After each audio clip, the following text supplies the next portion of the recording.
임경빈 작가와 함께합니다. 어서 오세요. 안녕하세요. 자, 헌재가요 다음 주에 선고를 할 것 같다. 탄핵 심판이요. 그런 보도가 있던데 그 근거가 뭔가요? 뭐 일단 오늘 좀 예. 제일 관심을 끌었던 예. 게 언제가 날짜로 잡히느냐 하는 거 아니겠습니까? 그렇죠. 이제 예. 한겨레가 단독 보도한 내용을 보니까 주로 그렇게 이제 추론하게 된 이유가 헌법 재판관들이 모여서 이제 회의를 하는 그 평의 날짜가 예. 어떻게 잡혔느냐 여기에 이제 기반을 하고 있습니다. 한겨레가 지금 취재를 해보니까 헌재가 오는 5일 그러니까 이제 내일이죠. 내일하고 그리고 7일을 재판관 평의를 잡아놨는데 금요일인가요? 7일이? 그렇습니다. 예, 예. 그래서 이제 지금까지 정치권에서는 만약에 윤석열 피청구인에 대한 탄핵심판 결과가 좀 일찍 선고가 된다면 예. 7일 금요일이 아니겠느냐 뭐 예. 이렇게 이제 추측하는 분들이 좀 많이 있었습니다. 근데 지금 재판관 평의가 5일하고 7일로 잡힌 걸 보면 어쨌든 그날 선고를 하는 거는 안 될 것 같고 예. 그러면 이제 다음 주쯤에 이제 최종 선고가 나오지 않겠느냐 이런 지금 추측을 하고 예. 있습니다. 왜 이런 얘기가 나왔냐면 그동안에 우리가 이제 헌정사에서 두 번 있었거든요. 현직 대통령에 대한 예. 이제 탄핵 심판이 두 번 있었는데 노무현 전 대통령하고 이제 박근혜 전 대통령에 대한 탄핵 선고가 다 금요일에 이루어졌기 때문에 이미 이제 지난 25일에 변론이 종결됐으니까 아마 빨리 나온다고 하면 이번 주에 나올 수도 있지 않을까. 뭐 그러려면 이제 7일 금요일 아니겠느냐 이런 관측들이 있었던 예. 건데요. 그렇게 예측하는 분도 있었습니다. 정치인들 중에서도. 예. 네, 그렇습니다. 뭐 박은정 예. 정책신당 의원이라든지 예. 이런 분들이 얘기를 했었는데 일단은 이번 주에는 평의 때문에 선고가 이루어지지는 않을 것 같고 뭐 이렇게 되면 아마 3월 둘째 주, 그러니까 다음 주쯤에 결론이 나올 가능성이 높아 보인다. 왜냐하면 이제 25일에 변론 종결이 되고 나서 한 예. 2주쯤 흐른 시간이 다음 주거든요. 예. 보통 뭐 지난번에 이제 노무현 전 대통령 같은 경우는 변론 종결되고 나서 2주 만에 14일 만에 선고가 나왔고 박근혜 전 대통령 같은 경우는 11일 만에 탄핵 심판 선고가 나왔으니까 그렇게 되면 이제 윤석열 피청구인도 아마 다음 주쯤 결론이 나오지 않을까 싶습니다. 일단 한겨레가 전망하기로는 예. 마은혁 헌법재판관의 임명 여부는 헌재의 선고 일정에는 직접 영향을 주지는 않을 것으로 보인다. 이렇게 이제 보고 있습니다. 그 얘기는 8인 체제로 결론을 내릴 것이다. 이 얘기죠? 뭐 그렇습니다. 예. 뭐 아직 이제 최상무 권한대행이 언제 임명권을 행사할지는 뭐 불명확한 상황이긴 합니다만 예. 이번 주에 만약에 임명을 한다고 하더라도 예. 이 평의를 통해서 사실상 거의 결론이 나오고 있는 와중이고 어차피 다음 주에 선고를 한다면 결정문은 사실상 다 작성이 예. 끝나 있다 이렇게 이제 봐야 될 것 같거든요. 그러니까 여기 출연하신 어떤 법사위원들도 그 얘기는 똑같이 합니다. 뭐냐면 언제 임명을 하건 네. 마은혁 재판관을 그분을 제외하고 8명이 평의하고 결론 내릴 것이다. 이런 전망이 지배적입니다. 지금 보면. 그렇습니다. 뭐 새 재판관이 임명이 되면 예. 자연스럽게 기존에 진행되고 있던 탄핵 심판에 참여를 해야 되고 예. 그러려면 변론 갱신 절차를 거쳐야 되기 때문에 조금 미뤄질 수 있다라는 예측들이 언론의 일각에서는 예. 나왔었는데 헌재 내부를 좀 취재해 보면 새 재판관 취임 자체가 변론을 이미 종결시킨 변론을 다시 재개해야 될 이유가 되지는 않는다. 예. 그러니까 이제 8명의 헌법재판관만으로 일단 윤석열 탄핵 심판에 대해서는 결론을 내릴 걸로 대부분 전망을 하고 있고요. 예. 그 밖에도 이제 이번 주 중에 한덕수 국무총리에 대한 탄핵 심판의 결과 선고가 나올 수도 있다라는 전망들도 많았습니다만 지금까지 이제 취재된 내용으로 보면 그것도 그럴 것 같지 않다라는 그래요? 얘기가 많은 것 같습니다. 예. 한덕수 국무총리나 박성재 법무부 장관이나 이런 어떤 탄핵 사건들이 여러 개가 동시 심리를 이제 받고 있고 예. 한덕수 국무총리 같은 경우는 이미 변론 종결이 된 상태이긴 합니다만 일단 헌법재판소가 공식적으로 밝힌 거는 윤석열 대통령에 대한 탄핵 사건을 최우선으로 처리한다고 했기 때문에 예. 이 윤석열 피청구인의 결과가 나오기 전에 다른 탄핵 심판들은 좀 나오기가 어렵지 않겠느냐 뭐 이렇게들 보는 시각들이 좀 우세한 것 같습니다. 그렇군요. 그거는 약간 어떤 기존의 전망과 약간 달라진 부분도 있는 것 같습니다. 물론 뭐 그 예. 앞뒤 순서가 그렇게 중요한 거는 중요한 일은 아닙니다만 아니죠. 예, 예. 예. 그러나 한덕수 총리에 대한 어떤 탄핵 심판 결과는 조만간 나올 것 같은 보도가 더 많았던 것 같아요. 네, 근데 예. 이제 뭐 법조계에서는 뭐 저도 좀 얘기를 들어보면 예. 희망사항이 좀 많이 섞인 보도다라는 얘기가 있긴 했습니다. 예, 그건 지켜봐야겠군요. 네. 예. 자, 이건 이제 탄핵 심판 결과가 다음 주에 나오면요. 네. 지금 금요일 얘기가 뭐 가장 유력하고 왜냐하면 대선 일정과 연동돼 가지고 다 추정일 뿐이고요 지금. 네, 물론. 그렇습니다. 예.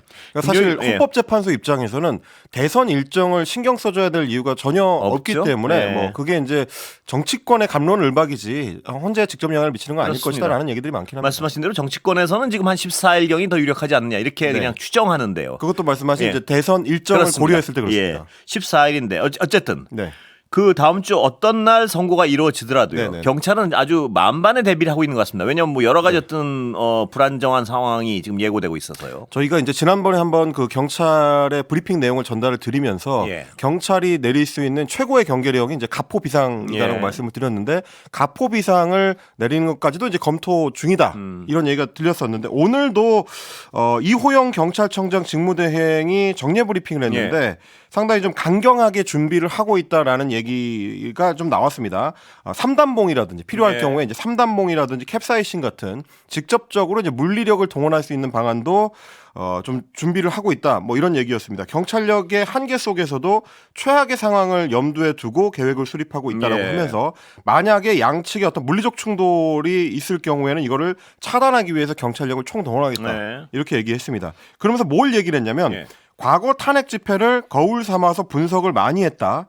분신이라든지 헌재에 진입하는 등의 어떤 물리적 충돌, 폭력 사태 등 모든 가능성을 염두에 두고 있다라고 강조를 했는데 여기서 얘기하는 과거의 탄핵 집회라는 거는 뭐 자연스럽게 예. 2017년에 있었던 박근혜 전 네. 대통령의 이제 탄핵 상황 때 있었던 폭동 상황 예. 이거를 지금 염두에 둔 걸로 보입니다. 2017년 3월 10일에 박근혜에 대한 탄핵 선고가 나왔을 때 예. 그야말로 이제 광화문 일대가 대혼란에 빠져드는 사실상 예. 폭동 사태가 있었거든요. 그때 이제 흥분했었던 일부 이제 시위 참가자들이 경찰 버스를 탈취해서 경찰의 방호 차벽에 이제 들이받거나 예. 사다리가 이제 무너져가지고 그 아래 깔린 시민이 예. 사망하거나 이런 일들까지도 있었기 때문에 그 상황을 좀 예비하기 위해서는 경찰이 강경한 준비가 좀 필요하다 이렇게 좀 인식하고 있는 것 예. 같고요. 그래서 현장 지휘관의 판단에 따라서 폭동 사태나 유사한 상황이 발생할 경우에는 3단봉을 사용하는 물리력을 직접 사용하는 거라든지 고추 추출물이나 캡사이신 같은 것들을 사용하는 것도 허용할 계획을 갖고 있다. 예. 이렇게 얘기를 하고 있습니다. 뭐 어떻게 보면 당연한 얘기인데요. 뭐 소요가 예상되면 거기에 대해 최대 대비를 한다는 건 당연한 얘기인데 경찰이 만반의 대비를 하고 있다는 건 뭐 바람직한 일인 것 같습니다. 그렇습니다. 그리고 예. 이제 이런 메시지를 사실은 시위대나 이런 쪽에 이제 발신하는 것도 굉장히 예. 중요한 경각심을 불러일으킨 효과가 있을 거기 때문에 저희도 이렇게 전달을 드리는 거고요. 예. 왜 이런 생각을 할 수밖에 없냐면 이미 이 탄핵 정국 안에서 지난 1월에 서부지법 폭동 사태를 그렇습니다. 우리가 경험을 했습니다. 실제로 발생했던 문제이기 때문에 다시 발생하지 않는다고 장담할 수가 없는 거고요. 예. 그리고 현장에 가보신 분들은 아시겠습니다만은 지금 이제 탄핵 반대 집회의 현장 분위기는 언제든지 발화점이 도래하면 뭔가 폭발할 수도 있을 것 예. 같은 그런 좀 상당히 좀 긴장된 모습, 폭발적인 모습들이 좀 내재되어 있는 상태라서 경찰에서도 그 부분을 가장 좀 예의주시하고 있는 것 같습니다. 예. 자, 최상목 권한대행이요. 네. 마은혁 재판관 후보 결국 임명을 안 하고 있네요.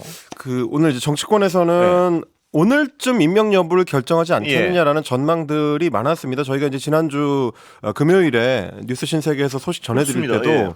때도 3.1절과 이제 대체 휴무를 지나고 나면 첫 번째 업무일인 이제 오늘 화요일쯤에는 결정을 할 것이다. 네. 뭐 이런 전망들이 많다라고 말씀을 전해드렸는데 최종적으로 보니까 일단 임명은 보류가 됐고요. 예. 언제 임명해야 될지도 명확하게 밝히지를 않았습니다. 오늘 최 부총리 주재로 국무회의가 열렸는데 국무회의에서도 관련된 언급 자체를 최상목 권한대행이 하지 않았고 예. 사실 뭐 이제 국무회의의 의결사항도 아니라서 그냥 예. 최상목 대통령 권한대행이 발표를 하면 됩니다. 임명을 할 국회의랑 경우에는. 아무 상관이 없는 거죠. 직접적으로는 관련 헌법재판소가 없습니다. 결론을 내리지 않았습니까? 그렇습니다. 이거는 행정부에서 뭐 이걸 이제 심의하거나 의결하는 사안이 아니고 예. 입법부에서 선출해서 보낸 후보자들을 임명하는 절차이기 때문에 사실 국무회의 여부는 이제 그렇게 중요한 문제는 아니긴 예. 하거든요. 근데 이제 오늘 국무회의를 하기 전에 국무위원들하고 간담회를 별도로 열었는데 이 자리에서 이제 마은혁 후보자 임명에 대한 의견 수렴을 했다고 합니다. 그런데 최상목 부총리 측의 말에 따르면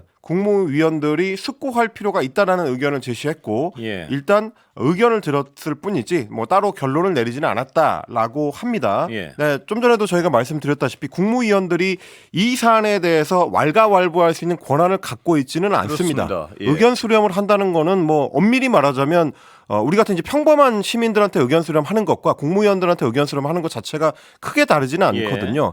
그 자체로 이제 참고할 수는 있지만 결정하는 데 있어서 중요한 요소로 작동할 수 있는 것은 아니다. 다만 저희가 왜 이 말씀을 드리냐면 애초에 3명의 후보자가 국회에서 선출돼서 행정부로 넘어왔을 때 그때도 국무회의 앞에 있었던 이제 국무위원들 간담회 자리에서 국무위원들이 굉장히 좀 강하게 반발을 했던 소식이 예. 이미 전해진 바가 있습니다. 그래서 뭐 그 당시에 김문수 노동부 장관을 비롯해서 여러 사람들이 굉장히 좀 목청을 높여서 예. 반대하는 분위기가 있었고 그러다 보니까 뭐 설득 과정에서 이제 최상목 권한대행이 뭐 눈물을 흘리기도 했다 뭐 이런 얘기까지도 보도가 됐었는데 예.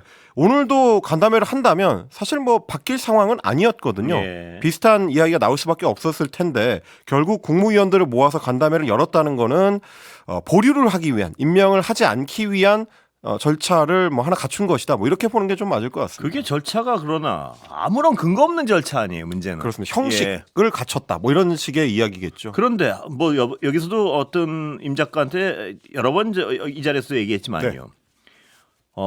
권한대행이 아무런 근거 없이 헌법을 저렇게 전면적으로 무시해도 되는 건가? 이 어떤 근원적인 질문에 대해서는 우리 사회 전체가 정말 냉혹하게 쳐다봐야 될 것 같습니다. 보면. 사실 뉴스를 전해드리는 저희 같은 사람들 입장에서는 윤석열 정권이 유지 존속된 한 2년 반 동안 굉장히 좀 자주 접했던 것들이 헌법 정신에 명백하게 규정이 돼 있는데도 불구하고 예. 문언 자체가 거기 이제 적혀 있는 글자가 특정 행위를 강제하지는 않는다는 이유로 예. 우회적으로 그런 걸 회피하거나 헌법의 명령을 회피하거나 혹은 해야 될 조치를 뭐 하지 않거나 예. 아니면 이제 이 편법이나 꼼수를 부려서 이제 피해 가려고 했었던 것들 예. 그런 것들을 굉장히 많이 봤거든요. 심지어 이제 예. 윤석열 대통령이 이제 현직으로 진행을 하고 있던 당시만 하면 처벌 조항이 없다는 이유로 제대로 이제 법을 지키지 않았던 사례들도 여러 건들이 있었습니다. 그런데 지금 그 권한대행의 권한대행이라고 할 수 있는 최상목 경제부총리도 그 자리에 앉아서 이제 비슷한 행태를 반복하고 있는 상황이고 네. 심지어 국회가 오죽했으면 권한쟁의 심판을 통해서 이 행위는 불법적이고 위헌적이다라는 거를 받아왔음에도 불구하고 결국 그것도 지금 지키지 않고 있는 이게 형국이거든요. 무슨 배짱인가요?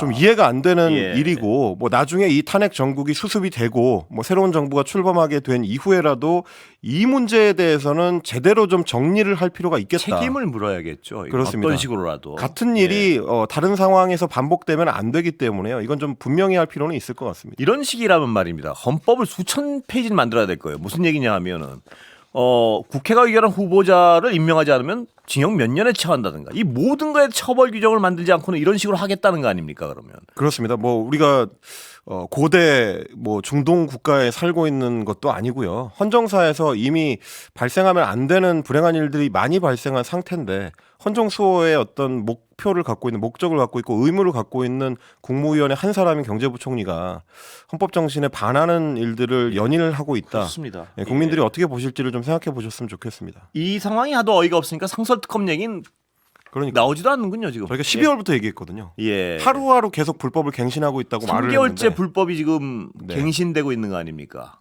그야말로 그냥 무시당하고 있는 상황입니다. 예, 헌법 위에 있군요, 이분은. 예. 자, 박현수 서울청장 직무대리요. 피의자 입건됐다고요. 애초에 이제 서울청장 직무대리로 임명될 때부터 좀 말이 많았습니다. 예. 12.3 내란에 가담했다는 의혹이 국회에서 이미 제기가 되어 있는 상태였는데 박현수 서울경찰청장 직무대리가 이 내란 사건 관련해서 피의자로 입건이 됐다는 사실이 오늘 이제 확인이 됐습니다. 예. 이상민 전 행정안전부 장관, 조지호 경찰청장 등과 이제 내란 당시에 통화를 했다는 사실이 이제 드러났고 그 통화를 한 시점이 공교로운데 국회를 경찰력이 이제 봉쇄하고 있던 시점 그리고 계엄군이 국회 진입을 시도하던 시점 그리고 비상계엄 해제 의결안이 국회에서 가결됐던 시점 예. 이런 시점에 계속해서 이제 이 관련자들과 통화한 걸로 봤을 때 네. 내란에 직간접적으로 연루됐거나 개입한 것 아니냐 이런 의혹을 받아왔고요. 그래서 경찰이 박진무 대리를 입건을 했습니다. 입건한다는 얘기는 이제 수사를 받게 된다는 네. 얘기고요. 혐의가 있을 가능성이 높다. 네. 뭐 이렇게 이제 봐야 될 것 같습니다. 뭐 지금까지 일단 박현수 직무대리는 나는 일체 계엄에 관여한 바가 없다는 입장을 네. 유지하고는 있습니다만 경찰에서는 조심스러운 입장으로 이제 바뀌었습니다. 이호영 경찰청장 직무대리가 네. 오늘 얘기한 걸 보니까 만약에 기소라도 될 경우에는 거기에 대해서는 당연히 인사 조치를 해야 될 거고 뭐 물론 현재는 의혹 제기만으로 바로 조치를 취하기에는 문제가 있지만 기소가 되면 당연히 법적 조치를 취할 것이다. 뭐 이렇게 얘기를 했습니다. 그게 잘 이 부분도 이해가 안 되는 것이요. 피의자로 입건된 거 아닙니까? 그러니까 수사 대상이 될 수 수사 있다는 대상이요. 얘기예요. 예. 네. 그러면 지금 당장 어떤 직무를 정지시키고 조사를 해서 만약 아무런 깨끗하게 관련이 없다면 그때 다시 인사 복귀시키는 게 말이 되는 것이지. 지금 이 충분히 의심을 받는 사람을 경찰의 직위와 자기 직무를 수행하게 놔두고 그런 상태에서 기소가 되면 인사조치를 하겠다는 게 앞뒤가 바뀐 거 아닌가요, 이게? 그러니까 두 가지 이상한 예. 상황이 이제 박현수 직무대리를 둘러싸고 발생을 한 건데요. 애초에 피의자로 입건될 가능성이 농후한 국회에서 계속해서 의혹 제기가 됐었던 당사자인 사람이고, 그리고 이제 지금 서울청장 직무대리 임명되기 전에는 행정안전부의 예. 경찰국장을 지냈습니다. 예. 뭐 아시다시피 행정안전부의 경찰국장이라는 자리 자체가 애초에 이 정부가 시작을 하면서 그렇습니다. 예. 경찰을 통제하기 위한 목적으로 행정안전부 장관한테 경찰력을 이제 휘두를 수 있는 권한을 쥐어주는 것이다. 예. 이런 비판이 많았었던 그렇습니다. 자리거든요. 예. 그 자리에서 사실상 윤석열 대통령과 매우 가까운 사이 혹은 뭐 측근으로 이제 분류될 수도 있는 사이였던 사람을 굳이 이 내란 정국에서 서울청장 직무대리로 임명한 것. 그거 자체부터 이상했었죠. 그 자체가 예. 좀 이상하다는 지적은 많이 나왔었고요. 그 상황에서 피의자로 입건됐다고 하면 이걸 좀 인사조치에 있어서는 적극적으로 해석할 필요가 있어 보이는데 여전히 경찰에서는 좀 소극적이다. 물론 뭐 내란 사태 초기만 하더라도 조지호 경찰청장이나 김봉식 서울경찰청장을 입건하고 체포하고 또 뭐 직무 배제를 시키는 과정들이 있었습니다만 그때 당시에도 조치가 좀 늦다라는 비판은 있었거든요. 그래서 결국 이제 검찰이 움직이기 시작하니까 경찰이 그 두 피의자에 대해서 조치에 나섰다라는 비판도 있었는데 예. 혹시 박현수 직무대리에 대해서도 비슷한 상황으로 가는 것 아니냐라는 걱정을 저희가 할 수밖에 없는 게 어떻게 보면 비슷한 입장에 놓여 있는 국방부의 움직임하고 좀 비교가 되기 때문입니다. 예. 국방부 같은 경우는 내란 사태 이제 비상계엄 실패하고 난 직후부터 일관된 입장을 보였던 게 문제가 제기되고 의혹이 이제 불거지기 시작한 관련자들에 대해서는 일단 인사 조치를 한다라는 방침을 뭐 지속적으로 천명을 했고 예. 실제로 그 방침을 지금도 유지를 하고 있습니다. 그래서 12.3 내란 사태로 구속 기소가 된 여인영 방첩사령관, 이진우 수도방위사령관, 곽정군 특수전사령관, 문상호 정보사령관 등에 대해서는 직무정지를 빠르게 시키고 보직해임을 한 바가 있고요. 예. 오늘도 국방부가 추가 조치를 발표를 했는데 김현태 특수전사령부 707 특수임무단장을 비롯해서 이번 내란 사태와 관련해서 추가 기소된 군인들의 직무를 정지시켰다라고 예. 오늘 발표를 했습니다. 그래서 국방부 조사본부장 육군소장 박헌수 그리고 제1 공수특전 여단장 육군 준장 이상현 그리고 707 특임단장 대령 김현태까지 3명에 대한 직무 정지 그리고 분리 파견 조치를 단행했다고 하고요. 예. 물론 뭐 이제 기소 이후에 이루어진 조치입니다. 뭐 오늘 이제 이호영 직무대행이 밝힌 것처럼 박현수 직무대리에 대해서도 기소가 이루어지면 추가로 임무 배제가 이루어질 수도 있을 텐데 문제는 이 사람의 직위거든요. 그랬어요. 예, 군의 사령관들하고는 좀 다르게 서울경찰청장을 사실상 대리하고 예. 있는 상태이기 때문에 자기와 관련된 수사를 어떤 형태로든지 개입할 가능성이 여전히 상존하는 그런 좀 위험한 상황에 있다. 그러니까 당연히 직무정지 시켜놓고요. 수사를 해보고 혐의가 있으면 뭐 당연히 조치하는 거고 네. 혐의가 없으면 그때 복귀시키는 것이 정확한 순서이지. 이게 멀쩡히 피의자로 입건된 사람을 서울지경찰청 직위를 수행하게 놔두는 게 이게 과연 상식적인 조치인가? 그렇습니다. 여기에 대한 별 대답이 없는 것 같습니다. 예. 자, 시간이 좀 있죠, 아직?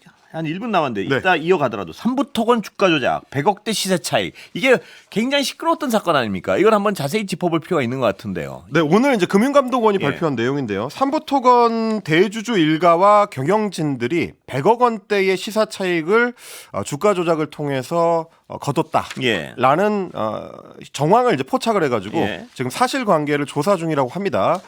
조성옥 전 삼부토건 회장 그리고 그 가족들 그리고 삼부토건의 지분을 넘겨받은 이제 최대 주주, 뭐 관련 법인 등등 해가지고 예. 10여 개 정도의 계좌를 통해서 2023년 5월부터 몇 달에 걸쳐가지고 수백억 원어치의 주식을 이제 팔아치운 혐의를 예. 확인을 했다라는 겁니다. 자세한 내용은 이제 예, 광고 토건 의혹은 네. 지난해 굉장히 시끄러웠다가 유야무야 넘어갔던 거 아닙니까? 그러니까요. 예. 이게 지금 거의 6개월에 걸쳐서 조사가 진행된 예. 셈인데 주가 조작 의혹 사건의 어떤 윤곽이 좀 단순한 거에 비하면 시간이 좀 너무 오래 걸렸다라는 생각을 할 수밖에 없는 거고요. 예. 그러다 보니까 이제 정치권에서는 소위 이제 친윤계 그 검사 출신으로 지금 금감원장을 맡고 있는 이복현 예. 원장이 돌아섰느냐라는 이제 이 실소가 나올 수 있는 뭐 예. 그런 상황인 것 같습니다. 이 사건 같은 경우는 이제 크게 두 줄기의 문제가 연관이 돼 있는데요. 하나는 이 삼부토건 주가 조작 의혹의 이제 배경에 국정농단 혹은 이제 예. 국정 개입 문제가 걸려 있는 것 아니냐라는 겁니다. 왜냐하면 삼부토건의 주가가 뜨게 된 것 자체가 지난 2023년 5월에 있었던 우크라이나 글로벌 재건 포럼이라는 행사가 이 시발점이었습니다. 예. 그 당시 이제 우크라이나 전쟁이 한창 치러지고 있던 예. 국면에서 윤석열 정부가 우크라이나를 지원한 뒤에 전쟁 끝나고 난 후에 있을 재건 사업에 본격적으로 참여를 할 거다. 예. 이런 얘기들이 많이 나왔었고요. 그래서 2023년 5월에 이제 폴란드에서 이런 그 포럼이 있었는데 그때 삼부토건이 이 포럼에 참석을 하면서 우크라이나 재건 테마주로 이제 네. 분류가 되기 시작했고요. 윤석열 정부의 이제 국토부 장관이었던 원희룡 장관이 그 당시 이 포럼에 또 참가를 하기도 예. 했습니다. 그리고 나중에 이제 그 젤렌스카 여사, 예. 우크라이나 이제 대통령 부인이 예. 한국을 방문하는 과정에도 삼부토건 주가와 관련된 어떤 움직임이 있었다라는 의혹이 이제 제기가 됐었고, 그래서 2023년 5월만 하더라도 1,000원대였던 삼부토건 주가가 윤석열 대통령이 우크라이나를 방문하는 7월쯤 되면 장중 5,500원까지 뛰어오릅니다. 예. 그래서 거의 이제 5배 넘는 시세 차익이 가능했던 그런 수준의 이제 이 주식 가격 상승이 있었고, 예. 그래서 이 기간 동안에 실현 차익 한 100억 원 이상으로 지금 금감원에서는 추정하고 있는 상황입니다. 이런 식으로 이제 정부의 어떤 움직임과 외교 안보 관련된 움직임과 이 삼부토건의 주가 조작이 연동돼 있는 것 같다라는 예. 의심이 한 축에 있고요. 왜냐하면 예. 이제 삼부토건 자체가 뭐 그 선대 기업 운영자에서부터 뭐 김건희 여사와 연관이 있다라는 의혹들은 계속 꾸준히 제기가 됐었기 예. 때문에